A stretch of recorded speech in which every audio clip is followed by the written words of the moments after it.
নিউরনের কাজ হলো অনুভূতি বা সংরক্ষণ করা, তথ্য সংরক্ষণ করা। এবং 2 নম্বরে আমরা জানি হলো স্কিন সেল, যা স্কিনের ধুলা বালি এটা থেকে সংরক্ষণ করে। তৃতীয়তে আমরা যেটা হলো শ্বেত রক্তকণিকা। এই শ্বেত রক্তকণিকাটা আমাদের কি করে? রোগ প্রতিরোধের ক্ষমতা রাখে। কয়েকটা কোষের আমরা নাম জানি, যে 37.2 ট্রিলিয়ন যে কোষ আছে, এই কোষের মধ্যে আল্লাহ তাআলা একটা স্পেশালি কোষ দিয়েছেন, সেই কোষটা হলো স্টেম সেল। এইটার কাজ কি?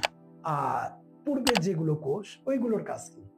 যেগুলো কোষ আছে সেগুলো কোষ এক একটার কাজে খাটে, নির্ধারিত কাজ, যা তথ্য বহন করা, রোগ প্রতিরোধ করা এবং যা স্কিনে ভালো রাখা ইত্যাদি ইত্যাদি। আর স্টেম সেলের কোনো নির্ধারিত কোনো কাজ নেই। 37.2 ট্রিলিয়ন যে কোষগুলো আছে, এর যদি